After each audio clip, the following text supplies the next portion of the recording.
우리가 잘못했다는 얘기가 오늘 이야기의 결론입니다. 우리가 잘못했다는 얘기. 어떤 걸 잘못했는지를 좀 말씀을 드릴게요. 저 화면에 지금 어떤 친구가 하나 있는데 이 친구에 대해서 우리가 좀 상상을 해보려고 합니다. 이 친구 어떤 친구냐면요, 여러분 생각해 보세요. 이 친구가 어떤 방 안에 들어와 있어요. 그런데 이 친구가 있는 방 안에는 벽을 봐도 어디를 봐도 신천지 관련된 것들이 붙어 있어요. 이만희씨 포스터가 될 수도 있겠죠. 내지는 신천지 굿즈가 될 수도 있겠죠. 이런 것들이 잔뜩 들어있는 방 안에 이 아이가 있습니다. 물론 문을 밖에서 걸어 잠근 건 아니에요. 안에서 걸어 잠근 방 안에 있는 거예요. 그래서 밖에는 날씨도 좋고 구름도 둥둥 떠다니고 나올 수 있으면 정말 좋은데 이 친구가 나오지 않겠다고 고집을 부리고 있습니다. 그럼 여러분들께 묻고 싶은 거예요. 만약에 이런 친구가 있다면 우리는 이 친구를 어떻게 도와줄 수 있을까요? 우리 이 친구에게 어떻게 대해야 할까요? 지금까지 어떤 식으로 대해왔는지를 좀 말씀을 드릴게요. 어떤 일들이 벌어졌느냐 하면, 먼저는 이렇게 했어요. 이 친구가 들어있는 방 안에다가 팻말을 달아뒀어요. 뭐라고 달았냐 하면 신천지 아웃이라고. 그리고 이 친구를 가까이 하면 나도 신천지 교인이 될 수 있으니까 두려운 마음을 갖고서 이 친구는 질병에 걸린 건 아님에도 불구하고 사회적 거리를 유지해야만 한다고 생각했던 것이 일반적인 방식이었어요. 그래서 내 친구 중에 얼굴을 알고 이름을 알고 있는 신천지 교인이 있다 하더라도 그 친구한테 다가가서 우리가 무언가를 해야겠다는 생각은 되게 위험천만한 일로 여겨졌던 거죠. 이게 일반적인 방식이었습니다. 그리고 또 어떤 방식이 있었냐 하면, 이제 이 친구가 이렇게 방 안에 갇혀 있는 게 너무나, 스스로 가두게 있는 게 너무나 안타까운 사람들이 있죠. 누구냐면 이 친구의 가족이나 친구들이 되겠죠. 그래서 어떻게 했냐 하면 물리적으로 방문을 부수고 들어갔어요. 이 친구의 동의를 구하지 않고 방문을 부수고 들어갔습니다. 그래서 이 친구를 물리력을 써서 옆에서 강제로 데리고 나오려는 시도들을 많이 했습니다. 물론 이 시도는 되게 애끓는 마음에서, 이 친구를 구하고 싶은 마음에서 그렇게 한 것이죠. 그래서 나 나와야 된다고. 이런 두 가지의 시도, 지금 여러분들께 보여드렸던, 첫 번째는 이 친구와 거리를 두는 방식, 두 번째는 들어가서 물리적으로 문제를 해결하려는 방식. 이 두 가지 방식이 저 방 안에 자신을 가두고 있는 친구를 향한 일반적인 방식이었습니다. 여러분, 이 방식들에 대해서 어떻게 생각하시나요? 이 방식이 옳다고 생각하시나요? 제가 던졌던 의문이 여기 있었습니다. 그러니까 구구절절 긴 얘기를 하지 않더라도 이런 생각만 해도 충분해요. 저도 공감할 수 있고 여러분도 동의하실 거라 생각해요. 왜냐하면 제가 이 사람을 떠올렸기 때문이거든요. 이 사람이요. 여러분 누군지 아시죠? 그죠? 그러니까 이런 거예요. 만약에 우리가 사랑하는 사람이 신천지 교인이 되었다면 그 사람에 대해서 예수님께 묻기를, 예수님, 제가 사랑하는 사람이 지금 신천지 교인이 되었습니다. 어떻게 해야 될까요? 라고 물으면 예수님이 신천지 교인이랑 접근하는 건 되게 위험한 일이니까 사회적 거리를 유지하도록 해. 이러지 않으셨을 것 같거든요. 또 그 친구 일단은 물리적으로 데리고 와서 어떻게든 한번 힘으로 해봐. 절대 이렇게 말씀 안 하셨을 것 같거든요. 그런데 그럼에도 불구하고 이 신천지 교인들을 대한 대처들이 이런 식으로만 이루어져 왔던 것이 너무 유감스럽게도 사실입니다. 그럼 그 다음 우리에게 퀘스천 마크가 생기는 거예요. 어떻게 그럼 해야 할까? 어떻게 해야 할까? 그래서 저는 오늘 이 시간 신천지에 이러면 안 갈 수 있습니다 식의 예방교육을 하고 싶지 않습니다. 그런 교육이 더 이상 불필요한 시기가 되었다고 생각해요. 지금은 이미 조직이 점점점 기울고 있고 그 안에 많은 친구들이, 특히 이 부산 지역에 있는 청년과 부녀자분들이 정말 많은데 그 친구들을 우리가 어떻게 대할 수 있을지, 근데 방법은 예수라면 어떻게 하셨을까라는 방법론을 갖고서 우리가 그 방법을 고민해 봐야 할 시기가 됐다고 생각합니다. 여러분 혹시 제가 지금 얘기했었던 이 문제의식에 동의하시나요? 동의하시면 좀 끄덕끄덕 좀 해주십시오. 괜찮으신가요? 이제 마스크를 끼고 계셔서 제가 여러분 표정을 알 수가 없어서. 동의하시죠?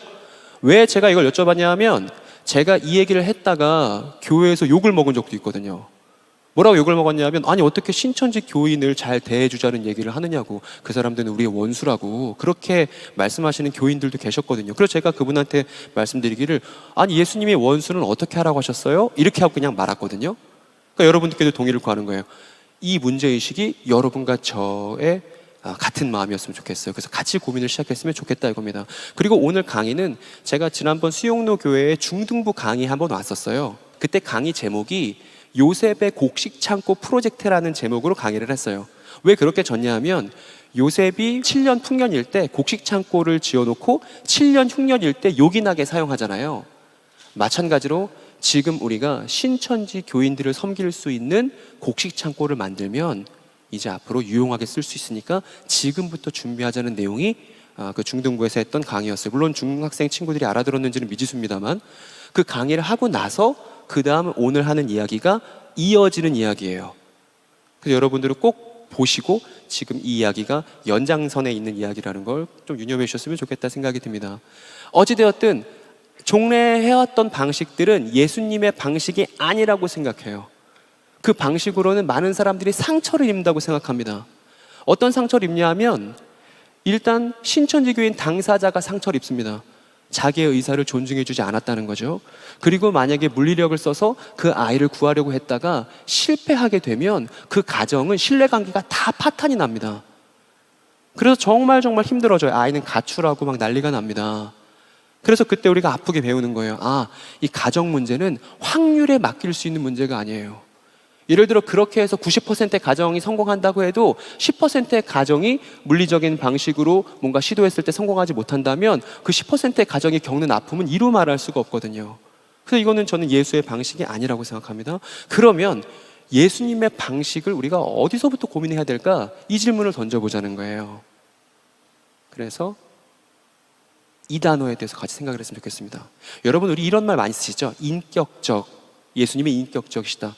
하나님은 인격적이시다. 이런 말 많이 쓰지 않습니까? 여러분, 이 인격적이라는 게 무슨 뜻인가요? 인격적. 우리 이런 말 되게 많이 쓰잖아요.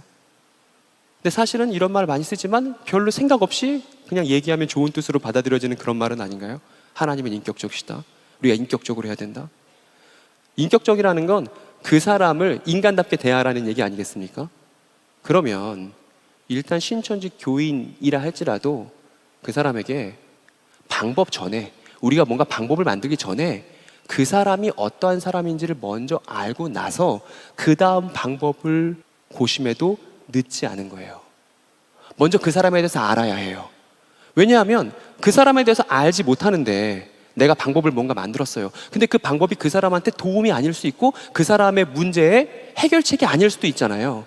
그러니까 누군가에 대해서 깊게 알고 그 사람에 대해서 먼저 내가 호기심을 갖고 알고자 하지 않는다면 그렇게 만드는 방법론은 좋은 방법이 아닐 거라는 것입니다.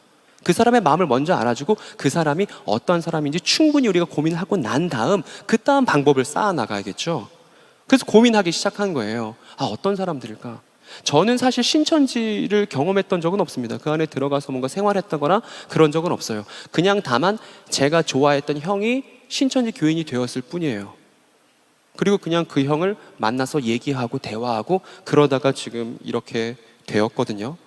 그래서 제가 만약에 어떤 기독교 이단 전문가 이런 입장에서 지금 여기 서 있는 것도 아닙니다. 저는 사실 아무것도 아니에요. 그냥 동네 예수 믿는 청년으로 이 자리에 지금 서 있습니다. 그리고 신천지 피해 규모가 100만이 넘기 때문에 만약에 이걸 전문가들이 해결해야 한다면 전문가들 몇 명 가지고는 다 해결할 수 없는 규모로 지금 커져 있거든요. 저는 이게 예수 믿는 청년들의 일이어야 한다고 생각해요. 예수 믿는 청년들의 일. 왜냐하면 우리 아까 찬양했을 때 예수님 가셨던 좁은 길로 걷자고 그런 찬양하지 않았습니까? 예수님의 방식, 일종의 도박 같은 거죠. 그러니까 나의 생각과 나의 실전을 판돈으로 걸고서 예수의 방법에 걸어보는 거예요. 그렇게 했을 때 이 신천지 문제가 해결 공론을 맞을지 안 맞을지 기독교인으로서 한번 걸어보자는 겁니다. 그래서 일단 인격적이라는 말에 대해서 지금 얘기를 계속 하고 있는데 이제 신천지 교인이 어떤 사람인지에 대해서 제가 생각한 바를, 제가 이 사람 저 사람 만나서 알게 된 바를 여러분들께 말씀을 드릴게요. 네, 아까 걔예요. 근데 이 친구가 대부분 지금 신천지 교회 안에 들어있는 대부분의 이제 친구들이 청년들입니다. 그리고 여자 청년들이에요. 남자는 정말 드뭅니다. 거의 성비가 여자 80%, 90% 그리고 남자는 되게 소수가 있는데 어쨌든 이 여자 청년들인데 또 다 얘네들이 또 90년대생들이에요. 혹시 여기 90년대생 계십니까? 들어보시기, 아니 90년대생 너무 많을 거니까 80년대생 계세요? 80년대생도 청년으로 쳐줍니까?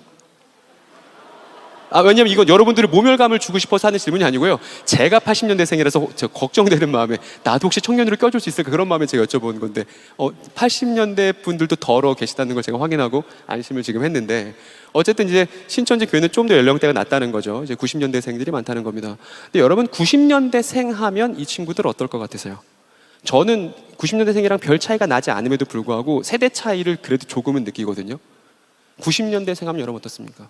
90년대생 하면 아날로그에서 디지털로 바뀔 때 그 사이에 끼어 있는 친구들이죠. 그래서 아날로그도 조금 접해봤고 디지털에도 익숙한 그런 친구들입니다. 근데 이제 이 친구들이 사실은 사회에서 자기 자리 찾기가 되게 힘든 친구들이에요. 그래서 대부분이 지금 뭐 하고 있냐면 공무원 시험을 준비하고 있어요. 그게 자기한테 가장 안정적인 탈출구라고 생각하기 때문이죠. 그러니까 사회에서 자기 자리를 찾지 못하고 되게 답답한 현실 속에 있는 친구들이 대부분의 90년대생들입니다. 근데 이 친구들의 탈출구가 어디냐 하면 여기 작은 화면이 있는 거죠. 이게 그 친구들의 탈출구인 경우가 많죠. 그래서 오디션 프로그램에서 1위 하는 거 보면서 대리만족을 느끼고 뭔가 열심히 해서 뭔가 성과를 얻은 것에 대한, 그런데 정작 자기 현실은 되게 답답한 이런 친구들이 대부분입니다. 근데 이 친구들한테 어떤 일이 벌어지냐면 일단 뭐 이 친구가 예를 들어서 모태신앙이라고 한번 가정해봅시다. 이 90년대생이 모태신앙이라고 가정했을 때 이 친구가 교회 안에서 정말 살가운 관계, 형제라 부르기 아깝지 않고 자매라 부르기 아깝지 않은 그런 관계를 누리고 성경 전반에 대해서 잘 알고 있을 확률은 극히 낮아요. 특히 장로님 딸 되게 많거든요. 신천지 교회 안에. 또 이제 집사님 아들 딸들 되게 많고 심지어 선교사님 아들 목사님 아들 딸 되게 많이 있는데 이 친구들이 성경에 대해서 건강한 이해를 갖고 있는 경우는 정말 없었어요. 그러니까 그 얘기는 뭐냐면 오랜 시간 교회에 있었지만 교회 안에서 물론 교회 문화에는 익숙하겠죠. 교회에 대해서 모르는 게 없을 겁니다. 그럼에도 불구하고 성경이라는 고대 문헌에 대해서 제대로 된 이해를 갖고 있진 않았다는 거예요. 여러분은 어떠십니까? 만약에 여러분은 누군가가 여러분에게 가서 성경은 어떤 책이야? 라고 전반적으로 설명 좀 해줄래? 그럼 여러분들은 줄줄줄 얘기하실 수 있나요? 그러신가요? 그러니까 저는 기독교인 이꼴 아마추어 문헌학자라고 생각이 듭니다. 왜냐하면 우리가 갖고 있는 건 고대 문헌이잖아요. 2000년이나 전에 쓰인 고대 문헌이잖아요. 이 고대 문헌을 접하고 연구하고 거기서 뭔가 의미를 캐내는 건 문헌학자들이 하는 일이거든요. 되게 어려운 일입니다. 근데 크리스찬은 기독교인이 되는 순간 나는 돈을 받지 않는 아마추어 문헌학자로서 그 문헌에 나오는 의미를 내 삶의 중심에 두겠다는 것이거든요. 그러니까 되게 고난이도의 작업이 필요한 일이 크리스찬이 되는 일인 것이죠. 근데 그럼에도 불구하고 오랫동안 크리스찬으로서 살아왔던 친구들이 자기가 갖고 있는 고대 문헌에 대해서 제대로 설명하는 친구를 제가 정말 많이 못 만나봤어요. 그러니까 이건 너무 안타까운 일입니다. 그리고 이런 친구, 지금 교회에서 자기의 삶의 필요를 얻지 못하고 또 이제 90년대생으로서 사회의 압박을 은연중에 느끼고 있는 이 친구 옆에 우연히 만난 친구들이 붙는 거예요. 그래서 이 친구들과 같이 성경을 공부하기 시작하는 겁니다. 그리고 이 친구가 마침내 이렇게 하면 삶이 의미 있게 살아가는 것이구나 라고 깨닫게 되고 그렇게 이렇게 결정하고 살아가는, 그전에는 부모가 모든 결정을 대신해줬지만 처음 주체적으로 자기가 뭔가를 딱 결정한 그게 뭐냐면 신천지 교인됨이 이 친구가 처음 주체적으로 결정한 일이 되는 거예요. 이 모태신앙이었지만 90년대생인 또 주변에 신천지 포섭하는 친구들을 우연찮게 만난 이 친구가 결정하는 게 신천지 교인됨이라는 결정이었다는 것입니다. 근데 여기서 우리가 중요하게 생각해야 될 게 있어요. 뭐냐 하면 이거예요. 이 친구의 마음입니다. 마음.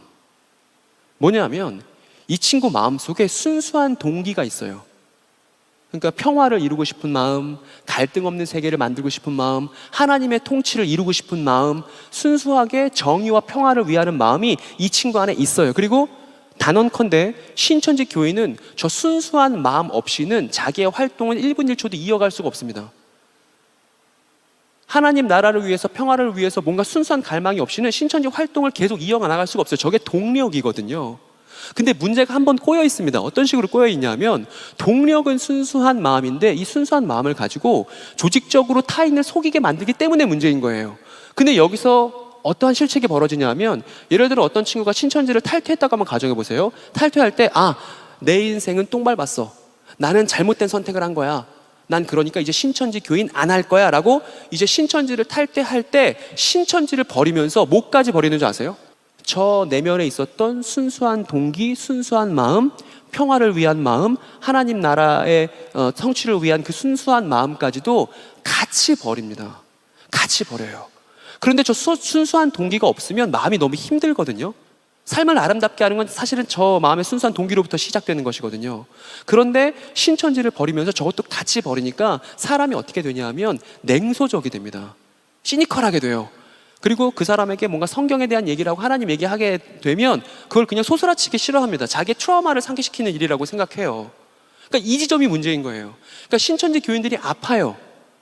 이 아픈 친구들을 도와줘야 되는데 지금까지 뭘로 도와줬냐면 그 석기시대 때 쓸만한 손도끼로 도와준 거예요. 환부가 있는데 환부를 찍은 거나 마찬가지입니다. 그 친구한테 손도끼로 환부를 찍을 게 아니라 날카로운 메스가 필요하거든요. 그래서 너는 이거는 잘못된 거지만 이건 옳은 거야를 날카로운 메스를 갖고 구분을 해줄 수 있는 게 필요한데 이거는 사법기관은 못하는 거예요, 여러분. 검찰은 못하는 겁니다. 검찰이 할 수 있는 건 한계가 있어요. 정작 저 아이의 내면까지 가서 뭐가 옳은지 뭐가 그른지를 말해줄 수 있는 건 아마추어 문헌학자들밖에 할 수 없어요. 왜냐하면 저 친구들의 세계관이 성경으로 구축되어 있기 때문입니다. 그러니까 여러분 이 문제를 잘 생각하셔야 돼요. 신천지 교회가 지금 너무나 커져서 지금 20만이 넘는다는 얘기를 자체적으로 하고 있습니다만 신천지가 이렇게 몸을 불렸던 건 왜 그런 것이냐 하면 우리 탓이에요. 90년대생 젊은 여학생들이 내지는 거기 부녀들이 남편이 직장 나가고 많은 시간을 의미 없게 보내서 삶을 의미 있게 살고 싶은 많은 부녀들이 대다수 신천지로 갔는데 그 사람들이 권사님이고 집사님이고 교회 청년이었거든요.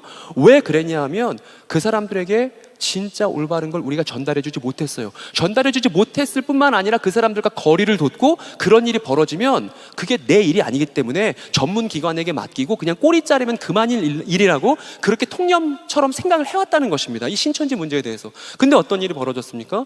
대한민국 사회의 건강을 위협할 만큼 되게 위험천만한 일이라는 게 드러났죠. 그런데 이 책임이 누구에게 있냐면 한국 교회에 있다는 얘기를 하고 싶은 거예요. 그래서 우리 잘못이라는 겁니다. 혹시 여러분 중에 얼굴을 알고 이름을 알고 있는 신천지 교인 친구나 지인이 있는 분 계십니까? 혹시 계십니까? 내 주변에 신천지 교인 아는 사람이 있어요? 괜찮습니다. 몇 분 안 계신 것 같아요. 뒤에 저 뒤에 몇 분 더 계시네요. 좋습니다. 그 친구들에게 우리가 어떻게 할 것인가예요. 그러니까 지금 제가 그려놓은 그림에는 얼굴이 대충 그려놨고 이름도 안 써있지만 여러분 그 사람을 떠올려 보세요. 여러분이 알고 있는 그 신천지 교인 말입니다. 그 사람에게 누가 책임이 있다? 기독교인이 책임이 있다는 거예요. 기독교인이 그 사람을 도와줘야 한다는 것입니다.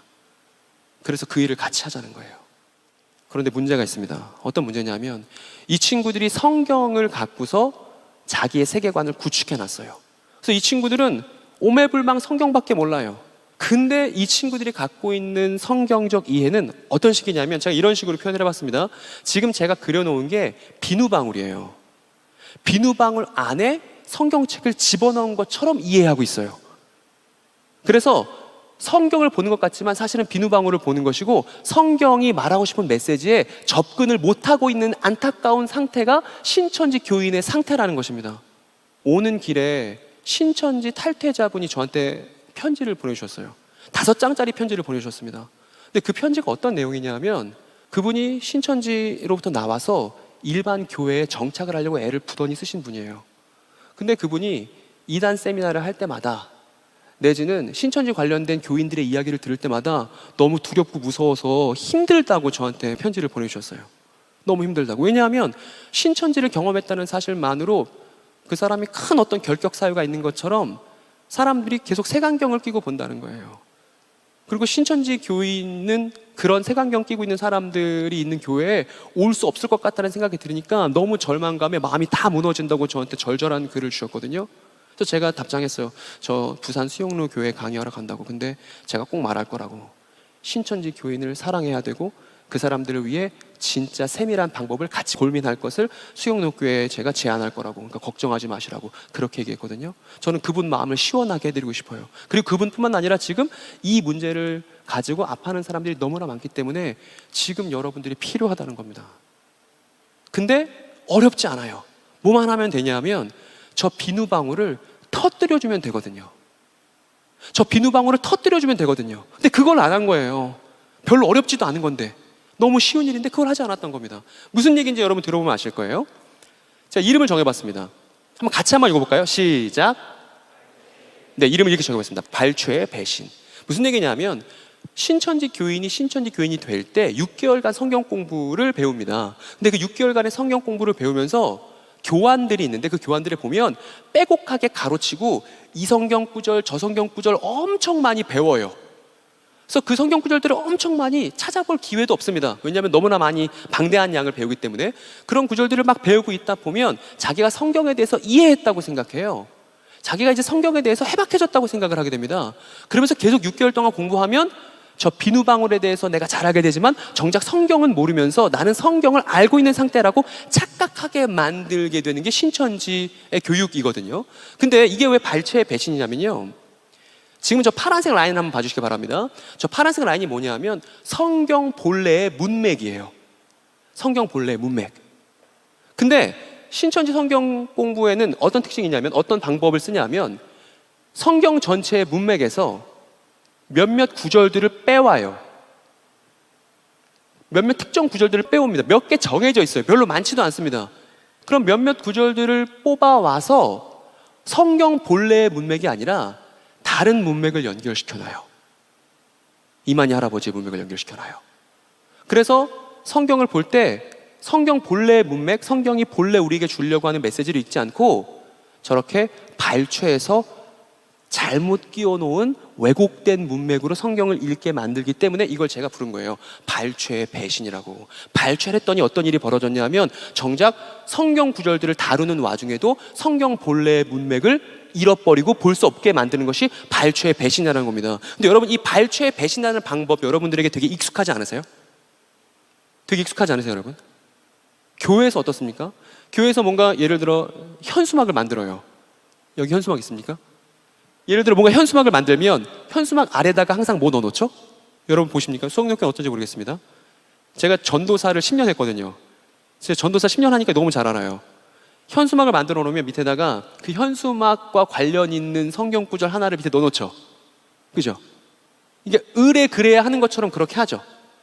근데 사실은 그 성경 구절이 말하고 있는 문맥과 내지는 그게 진짜 무슨 메시지인지를 확인하기보다는 사실은 단어가 맞으니까 그냥 그 의미가 그인가 보구나 하면서 넘어간단 말입니다. 근데 이게 발췌의 배신이에요. 그러니까 발췌를 배우는 건 경제적이에요. 왜냐하면 성경 전체를 다 보여줄 수는 없으니까. 그 중에 일부를 보여주는 건 되게 경제적인 방식입니다. 그런데 이 경제적인 방식 때문에 어떤 충격적인 문제가 발생하냐면 정작 성경 이면에 있는 문맥에 대해서 생각하지 않게 된다는 거예요. 근데 이거를 교회가 열심히 활용해 왔고, 이 활용 자체가 잘못됐다는 건 아닙니다. 이 방법이 갖고 있는 맹점을 말씀드리고 싶은 거예요. 신천지는 이 맹점을 적극적으로 활용했다는 겁니다. 그래서 이렇게 이해하게 만든 거예요. 성경 본래 문맥에서 구절들을 갖고 와서 다른 문맥에 연결을 시켜버린 겁니다. 이게 비누방울의 정체예요. 그래서 여러분 아실 거예요. 크리스찬 중에 이제 사업하시는 분, 이제 회사에 가면 회사에 이런 거 있잖아요. 내 시작은 미약하였으나 그 끝은 뭐 한다? 그거요. 근데 그건 욥의 친구가 욥을 정죄하고 비난하기 위해서 쓰는 쌍욕이거든요. 근데 쌍욕인데 쌍욕의 일부를 갖고 와서 다른 문맥에 연결시킨 거예요. 어떤 문맥이냐면 내 사업이 잘 됐으면 좋겠다는 그런 내면의 문맥에 그 구절을 발췌해서 다시 연결을 시킨 거잖아요. 탈문맥적 읽기 아닙니까? 이게 문제라고요. 이게 문제라고요. 그래서 성경 본래의 문맥을 알면 저 비누방울 터뜨리는 거 어렵지 않다는 거예요. 그 방법, 테크니컬적인 방법을 여러분들에게 말씀드리겠다는 겁니다. 누구나 할 수 있는, 저도 할 수 있는. 그래서 신천지 교인은 삶의 방향을 잃어버렸을 뿐이에요. 여러분, 망망대해에서 삶의 방향을 잃어버렸다고 생각해 보세요. 배가 표류하고 있습니다. 뭐만 하면 되냐 하면 나침반을 갖고 삶의 방향만 제대로 찾으면 그 순간부터 다시 목적지를 향해 갈 수 있죠. 신천지 교인들이 저한테 그래요. 저는 10년이나 있었는데요. 저는 15년이나 있었는데요. 저 이제 어떡하죠? 저 그때 배운 게 계속 생각나는데 어떡하죠? 이런 질문이 하루에도 몇 차례 나옵니다. 근데 제가 그분들한테 얘기하는 거예요. 바울도 유대교에 오래 있었다고. 베드로도 예수님 십자가 지는 거 반대할 만큼 개차반이었다고. 근데 그랬던 바울의 기억이, 그랬던 베드로의 기억이 트라우마로 남아서 지우고 싶은 게 아니었을 거라고. 그래서 성경에 남겼을 거라고. 그리고 당신이 지금 삶의 방향을 제대로 찾았으니까 지금부터 새로운 시작이라고. 이 얘기를 해준단 말이에요. 이 얘기에 큰 위로를 받습니다. 별 아무것도 아닌 이야기 때문에. 그래서 이 사람들이 삶의 방향만 찾으면 돼요. 근데 이 삶의 방향은 누가 줄 수 있냐면 삶의 방향을 미리 알고 있는, 근데 그냥 알고 있는 게 아니에요. 성경의 문맥 안에서 고대 문헌을 통해서 확인하고 설명할 수 있는 크리스찬들을 통해서 삶의 방향을 신천지 교인들이 소개받아야 마땅하다는 것입니다. 그래서 그럼 어떤 방법을 할 것이냐? 우리 아까 예수의 방법을 고민하자고 했잖아요. 첫 번째 어떤 방법을 하자고 했냐면 인격적인 방법을 하자고 했습니다. 인격적인 방법은 다른 게 아니에요. 인격적인 방법은 방법 전에 그 사람을 고민하는 게 인격적인 거예요. 그러니까 방법 고민하지 말고 일단 그 사람이 누구인지 고민해 보자는 것입니다. 이게 첫 번째 대지의 정리예요. 그래서 신천지 교인 만나면 혹시 아까 손 들으셨던 분들 중에 신천지 교인 주변에 아는 사람이 있다고 하신 분들 계시잖아요. 그분들 걱정하실 거 없어요. 그냥 연락하시면 돼요. 연락해서 뭐 하냐면 만나면 됩니다. 만나서 이런 걱정이 드실 거예요. 아, 나 만나서 무슨 얘기하지? 나 성경 잘 모르는데 무슨 얘기하지? 그런 걱정하지 않으셔도 돼요. 뭐 하면 되냐면 나 그냥 네가 궁금해서 왔다고. 그리고 네 이야기를 듣고 싶다고. 네가 믿고 있는 게 어떤 건지 내가 잘 듣겠다고 하면 그 친구가 신나서 얘기해 줄 거예요. 그럼 뭐 하면 돼요? 잘 경청하면 돼요. 아, 그렇구나. 두 가지만 물어보면 돼요. 그거 성경 어디에 나와? 근거 확인. 그 다음 내용은 뭐야? 내용 연결. 그리고 잘 들어서 정리한 다음에 그래, 오늘 얘기해서 고마워. 안녕. 헤어지면 되죠. 그러고 나서 그 친구가 말했었던 내용에 대해서 고민하고 생각해보고 같이 나눈 다음에 그 친구 또 만나면 되죠. 그래서 물어보면 되잖아요. 아, 네가 지난번에 말했던 거 고민해봤는데 근데 네가 말해준 구절을 보니까 그 다음에 이런 내용이 있던데 이건 어떻게 생각해? 순간 그 친구가 숨이 막힐 것 같은 느낌이 들 거예요. 왜냐하면 어떤 기독교인도 한 번도 그렇게 한 사람이 없었으니까. 그리고 자기는 그런 질문은 고민해 본 적도 없으니까. 그러면 이제 우리가 그 친구를 막 이렇게 압박하지 않고 부드럽게 말하면 되죠. 아, 네가 대답할 수 없으면 강사님한테 가서 물어보고 와도 괜찮아. 너무 좋잖아요. 인격적이잖아요. 그러면 그 친구가 그 질문을 들고 강사한테 가는 동안 그 질문을 이해하겠어요? 못하겠어요? 질문을 하는 사람이 그 질문을 이해해야만 할 수 있는 거 아니에요?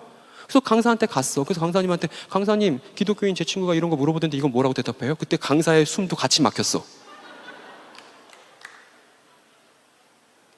여러분, 이게 어렵습니까? 너무 쉽고 재밌고. 여러분, 세상에서 제일 나쁜 게 진영 논리입니다. 신천지냐 비신천지냐 이렇게 편 딱 나눠놓는 거. 예수님은 유대인이냐 이방인이냐 편 딱 나눠놓은 세계 오셔갖고 유대인과 이방인이 하나 되는 교회를 창조하신 거잖아요. 신천지냐 비신천지냐 이 진영 논리 안에서 신천지든 비신천지든 삶의 방향을 다시 찾은 사람들과 새로운 관계를 만들고 싶습니다. 전 이게 예수의 방법이라고 생각해요. 그래서 저 부산 온다고 하니까 전 원래 성격이 되게 모난 사람입니다. 친구가 별로 없어요. 근데 친구가 되게 많이 생겼습니다. 그래서 부산 온다니까 오늘 이제 끝나면 저희 숙소로 또 우르르 오기로 했거든요. 다 어떤 친구들이겠어요? 다 신천지 경험자들이에요. 다 나오셨던 분들. 그래서 만나서 아, 고생 많았다고 얘기하고. 그래서 제 친구들이 지금 전국적으로 지부들이 생겼습니다. 너무 감사한. 제발 대구도 와주세요. 부산도 와주세요. 너무 좋아요. 개꿀 빨고 있습니다. 요새 아주. 어쨌든 네, 방법 두 가지였죠. 첫 번째는 인격적인 방법을 고안하기 전에 그 사람에 대해서 일단 알아야 된다. 성경에 신원이라는 표현이 있습니다. 가난한 자를 신원하다 이런 표현이 있잖아요. 신원이 뭐냐면 그 사람한테 필요한 걸 주는 게 신원이에요. 근데 그 사람에게 뭐가 필요한지 알려면 그 사람에 대해서 알아야 될 거 아닙니까? 그러니까 90년대생에 대해서 80년대생이 공부하고, 그러니까 모태신앙들이 어떤 심정인지 공부하고, 그 사람에 대해서 알고 싶어서 이것저것 찾으면 신천지 문제가 그냥 종교 문제가 아니라 여러 가지 차원이 거기에 지나가고 있으면 알 수 있어요. 사회적인 문제, 종교적인 문제, 문화적인 문제 여러 가지가 있다는 걸 알 수 있습니다. 이렇게 말하고 싶어요. 한번 이것만 따라해 주세요.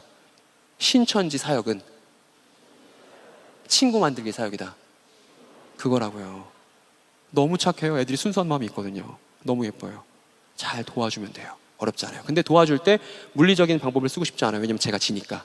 혹여나 이제 남자 신천지 교인 만날 때 싸우면 제가 질 거 아닙니까? 저같이 왜소하고 약한 친구는. 그러니까 우리한테는 더 좋은 방법이 있어요. 대화를 통해서 하면 돼요. 그 요한계시록을 보면 예수님 입에서 뭐 나오잖아요. 양날검 나오지 않습니까? 입에서 나는 양날검은 물리적인 폭력을 말하는 게 아니잖아요. 대화를 말하는 거잖아요. 그 사람의 마음을 알아주고 천천히 그 사람한테 생각해 볼 수 있는 기회를 주는 거예요. 신천지 교인들이 탈퇴를 합니다. 연간 코로나 이전에 10,000명씩 탈퇴를 해왔습니다. 그냥 자다가 아니야 유튜브에 신천지 검색해볼까? 검색하다 놀라서 나오는 경우들도 많았어요. 그러니까 그렇게 많은 친구들이 나왔는데 나와서 되게 많이 불안해합니다. 뭘 불안해하냐면 성경 해석이 여러 가지가 있는데 여러 가지 성경 해석 중에 A 성경 해석이 맞을지 B 성경 해석이 맞을지 판단할 수 있는 판단 기준이 없어서 너무 혼란스러워해요. 너무 혼란스러워, 막 괴로워합니다. 막 너무 막 힘들어하고 밤새 막 영상 보고 밤새 막 영상 찾고 막 이러는데도 갈증이 해결되지가 않아. 근거는 너무 많은데 근거 많은 중에서도 마음의 안정이 찾아오질 않습니다. 그래서 지금 이제 뭘 말씀드릴 거냐면 대화를 통해서 성경 해석이 뭐가 맞는지를 확인할 수 있는 기준, 근거를 같이 찾아갈 거예요. 가상 대화를 한번 만들어 볼 겁니다. 그래서 함께 답을 찾아가는 거예요. 그 친구랑 같이 천천히 얘기 주고받으면서 밥도 먹으면서. 대신 이것만 하면 안 돼요. 아까 그 손들었던 분들 잘 기억하세요? 밥 먹고 그냥 노는 거 70%, 그리고 이런 성경 가지고 대화하는 거 30%. 요 정도 비율을 유지해 주시면 아주 달달한 관계를 유지할 수 있죠. 너무 좋습니다. 꼭 그렇게 해줬으면 좋겠습니다. 일단 가상 대화를 좀 보여드릴게요. 얘는 저예요. 얘는 이제 모종의 이제 신천지 교인 친구죠. 잠재적 친구죠, 저의. 이 친구랑 대화를 한다고 가정을 해봅니다. 일단 요걸 물어봐야 돼요. 같이 한번 읽어볼까요? 시작. 오케이, 이제 여러분 지금 뭐 마이크를 드릴 수는 없다고 하네요. 혹시 그냥 여러분 중에 제가 질문을 여러분들께 그냥 던지고 싶은 거예요. 전 여러분들 잘 모르니까. 여러분 성경을 누구의 입장에서 읽어야 하나요? 혹시 말씀해 주실 분 계십니까? 성경을 누구의 입장에서 읽는 것이 바르게 성경에 접근하는 걸까요? 그렇죠. 어떤 분이시죠? 맞습니다. 근데 신천지 교인과 똑같은 답변을 하신 거예요. 그것도 신천지 교인이라는 건 아니에요. 근데 이렇게 말씀하세요. 개신교인 분들도 하나님이라고 하고 신천지 교인들도 하나님이라고 해요. 그거 봐요. 제가 써놨잖아요. 이렇게 성경의 저자는 하나님이니까 하나님의 입장에서 읽어야 된다고 신천지 친구도 답변을 한단 말입니다. 그러면 걔네들도 저자가 하나님이라니까 하나님의 입장에서 읽어야 된다고 하고 우리도 그렇게 말해요. 어떤 차이가 있을까요? 이제 그 다음 무슨 말 해야 될까요? 성경을 누구 입장에서 읽어야겠어? 신천지 교인이 말해요. 하나님 입장에서. 순간 우리의 숨이 막 턱 막혀. 그래서 그 다음 얘기를 진행할 수 없고 그래? 너 괜찮구나 안녕? 이렇게 할 수는 없잖아. 그렇게 할 수는 없는 거잖아요. 그죠? 혹시 일기 쓰십니까? 일기 쓰시는 분 계신가요? 일기 쓰는 건 너무 좋은 겁니다. 자기 반성을 할 수 있잖아요. 저는 일기 쓰는 걸 너무 좋아하는데 예를 들어 여러분들이 일기를 썼어요.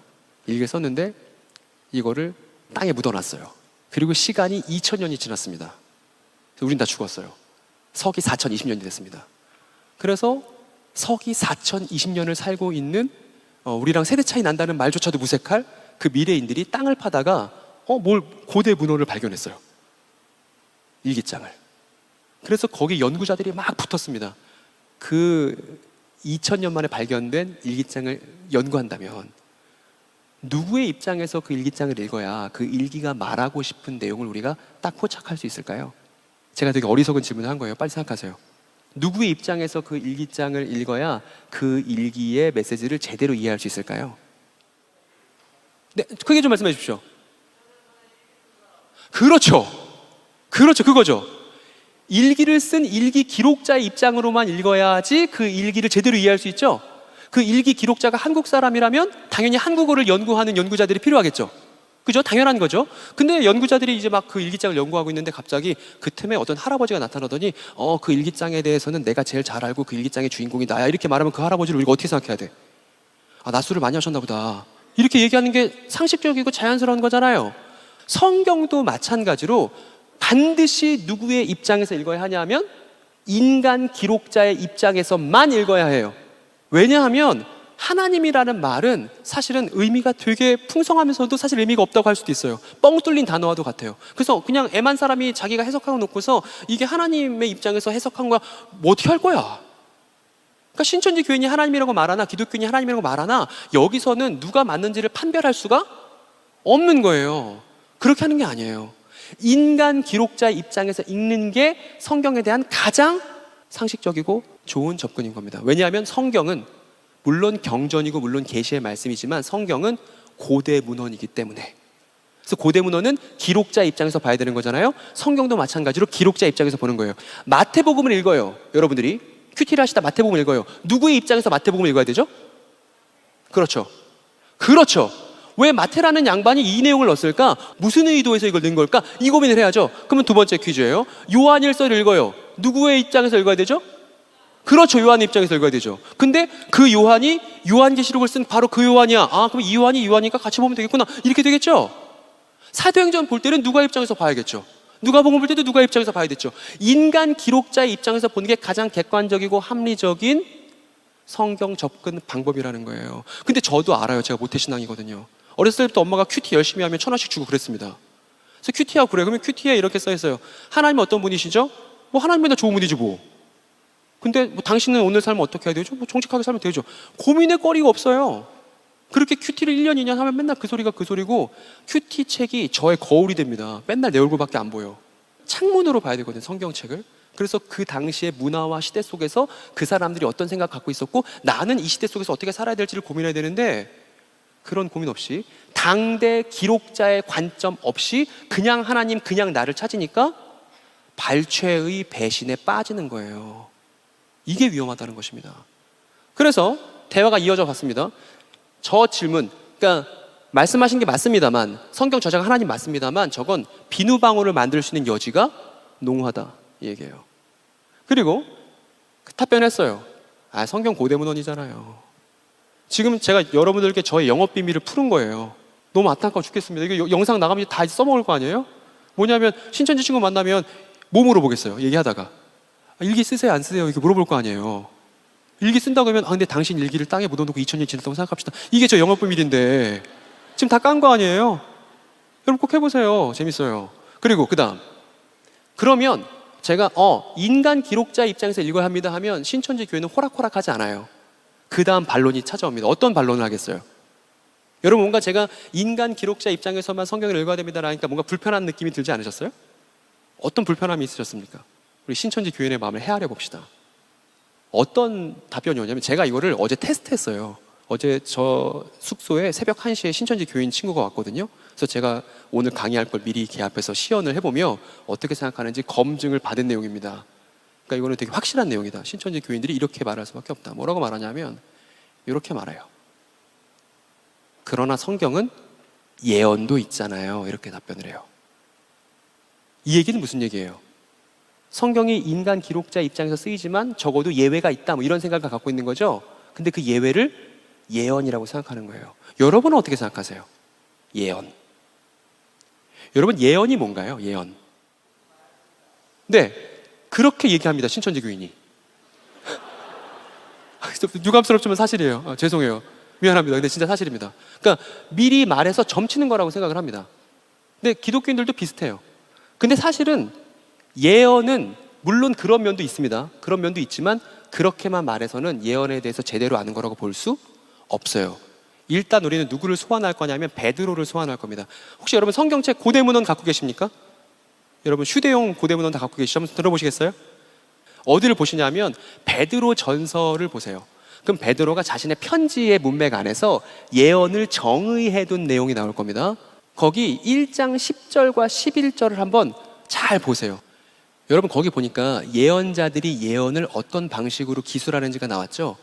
거기에 우리에게 낯선 단어들이 보일 겁니다. 여러분 질문 한번 드려볼게요. OX를 해볼까요? 이 O예요. 이건 X. X. 이런 거 없어요? 절대 안 돼. 확실하게 노선 정하세요. OX. 예언자들이 예언을 기록할 때 연구 과정이 반드시 들어간다. OX. 해보세요. 안 된 사람들은 뭐예요? 눈이 없는 거예요? 써 있잖아요. 거기 뭐라고 써 있어요? 예언자들이 어떻게 한다고 써 있어요? 연구하고 심지어 연구도 보통 연구가 아니야. 부지런하게 살핀다고 돼 있죠? 그러면 예언자가 연구했고 살폈던 기록물들이 남은 게 예언들이겠죠? 이해되시죠? 그죠? 그러니까 제 말은 뭐냐면 예언이라는 말이 인간적인 차원을 배제하지 않는다는 거예요. 그 예언자의 성격, 예언자의 연구, 예언자의 노력 이런 것들이 고스란히 예언서에 남아있기 때문에 예언서를 연구할 때는 반드시 그 예언서를 기록했던 인간 기록자의 입장이 반영되어야 한다는 것입니다. 근데 이 생각을 우리 신천지 친구들이 못하는 거예요. 그래서 제가 이것도 설명을 해주는 거예요. 저것도 비누방울이니까 조심하세요. 예언에 대한, 그리고 예언은요, 성경에서 보면 미래에 대해서 말하는 건 되게 일부고요. 예언의 주된 기능은 하나님의 성령을 받은 예언자들이 이스라엘 백성들이 지금 범죄하고 있으니까, 잘못하고 있으니까 이런 걸 해야 된다고 외치는 내용이에요. 그래서 한번 따라해 보세요. 예언은 내부 고발이다. 이스라엘 사람들이 범죄했다고 이스라엘 사람 예언자가 이스라엘의 범죄를 지적하는 내부 고발이 예언의 전통이에요. 무슨 얘기인지 아시겠죠? 근데 이걸 그냥 미래를 맞추는 것만 얘기하면 예언의 주된 기능, 예레미야를 보세요, 스가랴를 보세요, 어떤 예언서를 다 들여다보세요. 다 뭐냐면 내부 고발 내용이에요. 근데 그런 내용 빼놓고서 그냥 미래 맞추는 것만 생각하면 전 보는 거랑 오해하기 너무 십상인 것이죠. 그래서 저렇게 얘기한 친구한테 얘기를 해주는 거예요. 아, 베드로가 말하는 예언에는 연구와 살핌이 여기 있지 않습니까? 이렇게 얘기했어요. 그럼 여기서 신천지 교인이 아, 그렇군요 하고 납득하지 않습니다. 여기서 또 대화가 이어집니다. 뭐라고 얘기할 거냐면, 여러분 예상되는 답변 있으세요? 뭐라고 그럴 것 같아요? 네? 그쵸? 그것도 나올 겁니다. 그거 제가 뒤에 자세하게 준비해놨거든요. 잘 말씀. 혹시 신천지 경험 있으신가요? 아니, 되게 공감 능력이 좋으신 분 같아요. 경험 없이도 그렇게 말할 수 있다면 너무 영입의 의사를 제가 밝히고 싶은데, 어쨌든 뭐 저희가 페이가 있는 건 아닙니다만, 어쨌든 그래서 그 다음 보면 이렇게 나와요. 반론이, 성경은 성령의 감동으로 기록됐는데 그렇게 말씀하시면 어떡합니까? 윤재덕 씨 이렇게 얘기합니다. 그럼 이 사람이 생각하는 성령의 감동은 어떤 거예요? 여러분 성령의 감동에 의해서 뭔가를 했다라고 하면 여러분 그게 어떤 거라고 생각하시나요? 갑자기 성령님이 오시더니 하더니 황홀경에 빠져서 바다 쓰고 이런 거라고 생각하세요? 어떻게 생각하세요? 성령의 감동. 성령의 감동 어떤 뜻입니까? 누가 랩을 하셨는데? 네? 네? 저 너무 미안해요. 제가 마이크를 청중들한테 한 번씩 갖다 달라고 하니까 교회에서 안 된다고 했어요. 네? 여기 또 잘 들리지도 않아. 뭘 알겠어요. 무슨 말인지 알겠어요. 저 알았어요. 알겠어요. 무슨 얘기 알겠어요. 좋습니다. 그러니까 성령의 감동으로 기록되었다는 걸 신천지 교인들은 어떤 신적인 현상을 경험해가지고 인간적인 면모들이 다 배제된 거라고 생각을 해요. 근데 그렇지 않다는 거예요. 지금도 우리가 이제 고대 문헌을 통해서 확인해 볼 건데 어디를 보냐면 누가복음을 보세요. 누가복음. 일단 1장을 펴세요. 누가복음 1장. 누가가 이게 누가복음 기록하면서 연구가 있었대요, 없었대요? 누가가 그러죠. 내가 차례대로 잘 기록했다고, 내가 잘 미루어 살펴서 차례대로 기록했다고 하죠. 누가의 연구가 반영된 게 누가복음입니다. 근데 거기 한 장만 넘기면 2장 27절이 나와요. 2장 27절 한번 같이 읽어볼 겁니다. 찾으셨죠? 네, 시작. 성령의 감동으로 성전에 들어가매 마치 부모가 율법의 전례대로 행하고자 하여 그 아기 예수를. 네, 여러분 성령의 감동에 의해서 뭐 했죠? 성전에 들어갔죠. 그러면 성령의 감동에 의해서 성전에 들어갔다는 건 갑자기 황홀경에 빠지면서 하면서 이렇게 들어갔다는 게 아니잖아요. 그래서 이거를 세번역 성경에서는 번역을 어떻게 했냐면 성령의 인도를 따라 이렇게 번역이 된 거예요. 그러니까 성령의 감동이 있다는 건 비인간적인 면모가 있었다는 게 아니라 성령의 인도하심을 따라갔다는 뜻인 겁니다. 그러니까 인간성을 배제하는 말이 아닌 거예요. 우리 하나만 더 찾아보겠습니다. 누가가 썼던 또 문헌이 하나 있는데 사도행전이 있거든요. 사도행전 21장 4절 한번 보시겠어요? 같이 한번 읽어볼까요? 시작. 제자들을 찾아 거기서 이레를 머물더니 그 제자들이 성령의 감동으로 바울더러 예루살렘에 들어가지. 이것도 마찬가지로 성령님의 이끌림이 있어서, 성령님의 인도가 있어서 바울한테 바울 예루살렘으로 가지 마 라고 그냥 일상 언어를 했다는 거죠. 편하게 말했다는 거예요. 그러니까 성령의 감동으로 기록되었다고 해서 그 인간 기록자의 인간적인 측면이 배제됐다고 말할 수 없다는 거예요. 지금 성령의 감동에 대한 고대 문헌에서 확인해 보니까. 그래서 이거를 찾아서 하나씩 보여주는 거예요, 우리 친구들한테. 그래서 성령의 감동을 말하는 사람이 베드로가 있는데, 베드로뿐만 아니라 또 다른 성령의 감동에 관련된 구절들을 보니까 성령의 감동으로 했다고 해서 인간 기록자의 입장이 배제되는 건 아니네요. 어떻게 생각하세요? 이때 말할 때 되게 중요합니다. 이거 보니까 여기 써 있으니까 내 말이 맞잖아요, 이렇게 하면 안 돼요. 그러면 안 되고 여기 있으니까 당신 어떻게 생각하시냐고 기회를 줘야 됩니다, 따뜻하게. 그래서 정리를 해볼 겁니다. 정리. 뭘 정리해 볼 거냐면 성경 해석의 옳고 그름을 따져볼 수 있는 기준. 지금 우리가 찾아봤던 짧은 이 구절들을 통해서 성경 해석의 옳고 그름을 판단할 수 있는, 여러분이 직접 확인할 수 있는 그 기준을 한번 확인해 볼 거예요. 한번 같이 한번 읽어주시겠어요? 시작. 성경은 고대 문헌입니다. 기록자의 입장으로 읽어야 합니다. 두 번째, 시작. 성경의 저자가 하나님이라 말할 때 이것은 인간 기록자가 성령의 감동하심으로 썼다는 의미입니다. 그 다음, 성령의 감동하심으로 쓴 것이 예언인데 예언은 인간 기록자의 성격, 연구, 당대 상황을 배제하지 않습니다. 네 번째, 고로 성경은 당대 인간 기록자의 입장에서, 여러분 동의하세요? 그죠? 이렇게 읽어야 되는 거죠. 지금 여러분 유튜브는 완전 개판이에요. 이 사람 저 사람 다 자기 성경 해석 들고 와서 사람들 겁주고 속이는 일이 너무나 많이 벌어지고 있습니다. 근데 그때 너무 안타까운 건 그런 잘못된 해석의 희생양이 누구냐면 우리 교인들이에요. 우리 지체들이란 말입니다. 그래서 저 정의를 여러분들이 확실히 갖고 있고 앞으로 고대문헌을 열 때마다 저 기준에 입각해서 읽어내셔야 돼요. 그게 아마추어 문헌 연구자의 필수 덕목이란 말입니다. 그리고 아까 말씀하셨던 것처럼 이제 실전 훈련에 들어갈 겁니다. 만난 지 몇 시간 안 됐는데 벌써 실전 훈련이에요. 요한계시록을 볼 거예요. 여러분 저 사람 누군지 아시겠어요? 저 사람이 요한계시록을 기록한 인간 기록자입니다. 누구죠? 요한이에요. 사도 요한이에요. 요한계시록 1장만 읽어볼 거예요. 1장을 한번 펴보세요. 일단 1장 1절에서부터 8절까지는 서론이에요. 1장 1절에서부터 8절은 서론입니다. 그래서 그거는 뺄 거예요. 본격적인 내용이 시작되는 부분은 어디부터냐 하면 9절부터입니다.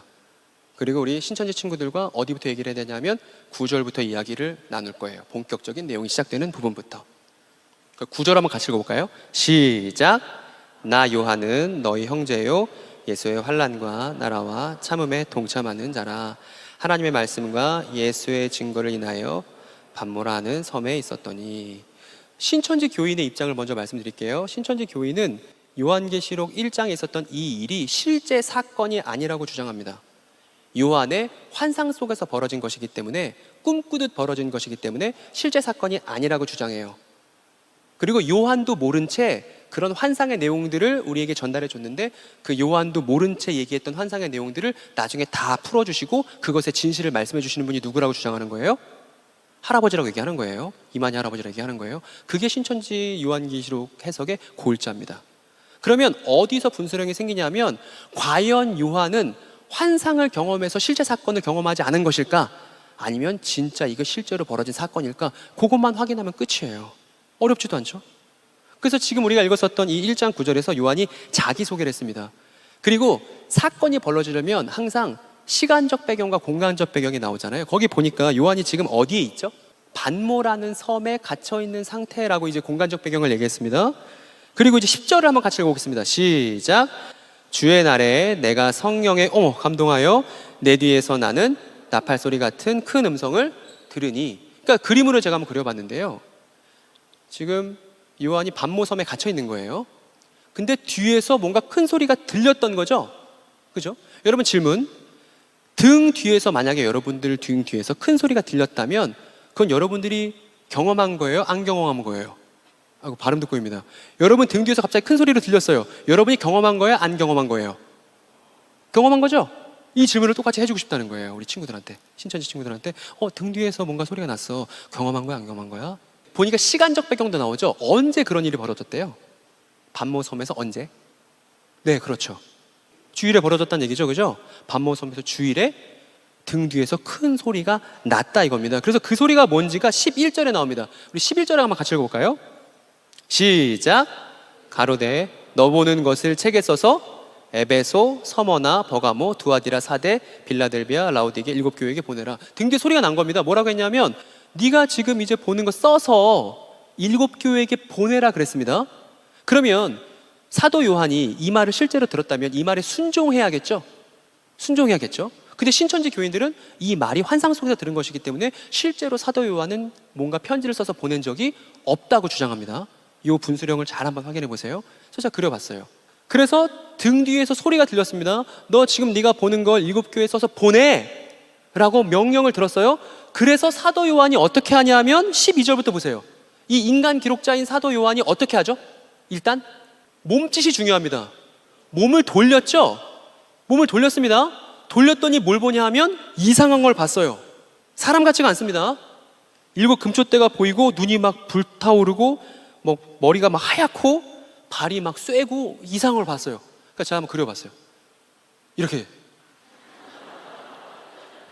그랬더니 뒤돌아서서 그거를 딱 보니까 어머 하면서 그 다음 사도 요한의 몸짓이 어땠죠? 17절을 보시면 나오죠. 몸짓이 어땠습니까?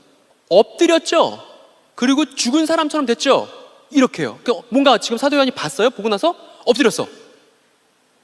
이 상태예요. 그 다음 어떤 일이 벌어졌냐 하면 이런 일이 벌어지죠. 오른손을 얹은 거 아니에요? 그죠? 오른손을 얹고 줄줄줄줄 뭔가 얘기를 시작합니다.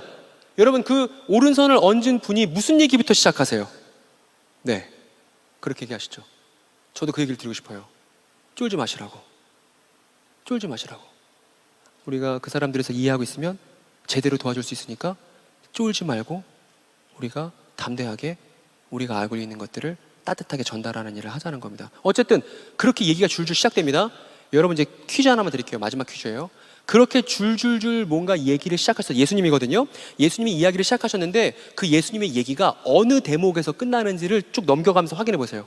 그 예수님 말씀하신 게 어디서 끝나죠? 힌트는 예수님 되게 말이 많으세요. 말을 되게 많이 하시거든요. 그 와중에 얘는 계속 엎드려 있는 거죠. 오른손이 이제 머리에 얹어진 채로 줄줄줄줄 얘기해서 예수님 말씀이 언제 끝나는지를 확인해 보세요. 몇 장에서 끝나죠? 그렇죠. 그렇죠. 아주 훌륭한 문헌학자들이시네요. 4장 1절까지 예수님 말씀이 되게 많은 거죠. 거의 박찬호. 말이 계속 나오는 거야. 그래서 4장 1절에 보니까 거기서 뭐라고 그러냐면 사도 요한이 고개를 들죠. 고개를 들었더니 뭐가 보여요? 이제 더 이상 내 눈앞에 예수님의 모습이 보이지 않아요. 대신 뭐가 보이죠? 4장 1절에 가보니까. 맞죠? 그래서 하늘의 문이 열린 게 보이고 거기 올라오라고 해서 환상을 막 보는 내용들이 이제 요한계시록 뒤에 이어지잖아요. 그 내용이 환상 내용이 요한이 그때부터 경험했던 환상 내용이 4장에서부터 22장까지 계속 나옵니다. 끝장까지. 이렇게요. 그럼 정리해 볼게요. 지금 요한계시록 전체 내용을 개괄한 겁니다. 여러분 꼭 이거 잘 기억하셔서 잘 이해하셔서 따뜻하게 전달하는 방법들을 한번 창의적으로 고민해 보셨으면 좋겠습니다. 그래서 요한계시록 전체 내용을 확인한 거예요. 1장 9절부터 3장까지는 예수님께 들었던 명령이 있어요. 줄줄줄 말씀하신 내용, 사도 요한이 엎드려서 들었던 내용들이 1장 9절에서부터 3장에 이르기까지 나옵니다. 그 다음 4장에서부터 22장 17절까지 엎드려 있다가 이제 고개를 들고 하늘에 올라가서 사도 요한이 이것저것 경험했었던 신기한 일들이 줄줄 나와요. 그리고 나서 여러분 생각해 보세요. 이날은 주의 날이었습니다. 그리고 여기는 반모섬이었어요. 반모섬 주의 날에 사도 요한이 이제 환상 22장까지 다 보고 정신 딱 차렸어요. 아, 환상 끝!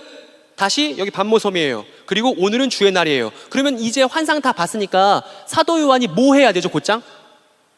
뭐 해야 되죠? 아까 11절에 뭐라고 그랬죠? 네가 보는 거 써서 7교회 보내. 그리고 예수님이 명령하셨죠? 그죠? 그래서 사도 요한이 그날 환상 다 보고 나서 그날 하루 동안 있던 일을, 그날 반모섬에서 주의 날에 하루 동안 있었던 신기하고 충격적인 일을 기록해서 보낸 게 우리가 뭐로 지금 전달받아서 갖고 있는 거예요? 이게 요한계시록이라고요. 어렵지 않잖아요. 간단한 얘기잖아요. 구성이. 그래서 앞에 서문을 붙이고 뒤에 결론을 붙여서 요한계시록이라는 편지를 7교회에 보냈기 때문에 그게 오늘날 우리에게 전달될 수 있었던 것이거든요. 그 여러분 하나만 찾아봅시다. 질문 한번 먼저 할게요. 사도 요한이 예수님의 그 기이한 모습을 봤을 때 그 예수님의 모습이 어떤 의미인지 알았을까요? 몰랐을까요? 역시 이것도 OX를 해보겠습니다. 그냥 편하게 말씀해 주세요. 여러분들 한번 얼마나 알고 계신지 한번 알고 싶어서 제가. 사도 요한이 예수님의 기이한 모습을 봤을 때 그게 어떤 의미의 모습인지 알았을까요? 몰랐을까요? OX로 표시해 봅시다. 해보세요. OX. 네, 이제 분분하네요. O도 있고 X도 있고. 저 O를 드신 분은 왜 O라고 생각하신 거죠? 아무것도 모르실 텐데. 아니, 미안. 아니, O를 드신 분은 뭔가 이유가 있나요? 근거가 있나요? 그럴 것 같아서? X를 드신 분은 왜 X라고 생각한 거예요? 그런 기괴한 모습은 생전 처음이고 전혀 이건 레퍼런스가 없을 것이라고 생각하신 건가요? 만약에 무슨 말을 제가 하더라도 여러분 제 말을 믿지 마세요. 여러분들이 직접 고대 문헌에서 여러분들이 눈으로 확인하지 않은 건 믿지 마세요. 아무리 훌륭한 목사님이라도 실수할 수 있으니까요. 여러분들이 직접 확인하는 게 가장 확실합니다. 어딜 보시냐면 다니엘서 10장을 가보세요. 다니엘서 10장 5절부터일 거예요. 거기를 한번 봐보세요. 안 읽을 건데 10장 5절부터 쭉 내용을 한번 여러분들이 눈으로 보세요. 깜짝 놀랄걸요? 그리고 반성해야죠. 아, 내가 다니엘도 안 읽었었구나. 그래서 내가 X표를 들었구나. 반성하셔야겠죠, 그죠? 내가 하나님이 임명한 아마추어 문헌 연구가인데 쥐뿔도 몰랐구나. 이런 반성이 있어야겠죠. 거기 보니까 다니엘에게 나타난 메시지를 전해주는 천사의 모습이 어때요? 금띠, 흰머리, 불타오르는 눈, 쇠발. 똑같죠? 똑같죠? 그리고 그 모습을 봤던 다니엘의 반응이 어떻게 하던가요? 죽은 것처럼 엎어져 있죠? 그랬더니 그 모습으로 나타난 메신저가 다니엘에게 어떻게 하냐 하면 손을 얹고서 이야기를 시작하죠. 어머, 어때요 여러분? 지금 우리가 봤던 다니엘 10장과 요한계시록 1장이 내용이 판박이죠. 여러분, 사도 요한은 어느 나라 사람입니까? 우리 기록자를 이해해야 되니까. 우리의 인간 기록자, 요한계시록 기록했던 인간 기록자 사도 요한은 어느 나라 사람입니까? 유대인이죠. 유대인이니까 구약 성경 이야기를 잘 알까요, 모를까요? 너무 잘 알겠죠? 그러면 예수님이 그런 모습으로 나타났을 때 사도 요한의 머릿속에 어디가 지나갔을 거냐면, 아, 저거 다니엘에게 나타난 그 모습인데 나도 다니엘이랑 똑같이 해야겠네, 이 생각 했을까요, 안 했을까요? 이건 여러분 상상에 맡길게요. 그만큼 우리가 인간 기록자에 대해서 풍성하게 알고 있는 것이 우리가 성경 텍스트를 어떻게 이해하는지를 좌지우지한다는 겁니다. 결정한다는 겁니다. 그래서 전 너무 잘 됐다고 생각해요. 한편으로 신천지 문제 때문에 마음이 아픈 사람들이 많이 생기는 건 너무나 괴로운 일이지만, 그럼에도 불구하고 교회에 경종을 울릴 수 있습니다. 교회 경종을 울리고, 교회가 교회답게 우리가 갖고 있는 책을 다시 면밀하게 보고 꼼꼼하게 보는 것이 신천지 문제의 본질적인 해결책이라는 거예요. 그래서 제가 여러분들께 서두에 교회가 잘못됐고 이제 본질적인 대처를 시작해야 된다고 말씀드린 거예요. 그래서 여러분들이 이 내용을 알고 있고 또 성경을 즐겁게 보는, 문헌 연구가로서 즐겁게 보는 가운데 신천지 교인들을 만나서 두려워하지 말고 그 친구들에게 편하게 우리의 이야기를 전달해주고 그들에게 생각할 수 있는 기회를 주는 여러분들이 됐으면 좋겠습니다. 희소식이 하나 있습니다, 여러분. 희소식은 뭐냐 하면 신천지 친구들은 성경 전체를 보지 않고 읽는 데만 읽는다는 거예요. 엄청 희소식이죠. 그럼 그 친구들 만나서 나올 얘기들이 정해져 있다는 거죠. 시험 볼 때 선생님이 예상 문제를 거의 찝어준 것과 마찬가지라는 겁니다. 그러면 신천지 교인들이 불안해하고 걱정하면서 이 구절의 의미를 고민하고 있을 때 그 고민하고 있는 것들을 해결해주고 그 본문이 진짜라고 말하고 있는 걸 차근차근 오래 걸리더라도 참을성을 갖고서 천천히 이야기해줘야 되는 사람이 누구다? 누구다? 옆 사람 보고 인사할까요? 너야. 빨리 해보세요. 네가 해. 여러분이 하셔야 된다고요. 전 열심히 하고 있어요. 여러분도 이제 할 차례예요. 신천지 교인과 이렇게 제목을 정해봤어요. 비누방울 터뜨리기라고요. 이렇게 해야지 막 신천지 문제 중요한 문제라서 막 인생을 좌지우지 이런 거 아니고, 우리가 즐겁게 접근할 수 있는, 또 의미를 발견할 수 있는 재밌는 일이 될 수 있을 거라고 마음을 좀 가볍게 만들어주고 싶어서 이렇게 정해봤거든요. 비누방울 터뜨리기를 같이 할 수 있는데, 어떤 본문을 앞으로 여러분들이 여기 계신 사역자분들과 같이 연구했으면 또 각각 모둠이 있지 않겠습니까? 모둠에서 같이 문헌 연구를 하면 좋겠다 싶은 그런 본문들은요, 창세기 1장을 꼭 하셔야 되고요, 그 다음 요한복음 14장에서부터 16장, 그리고 마태복음 24장도 신천지 교인들이 너무 열심히 보는 본문이고, 고린도서 15장, 그리고 데살로니가후서 2장, 그리고 요한계시록이에요.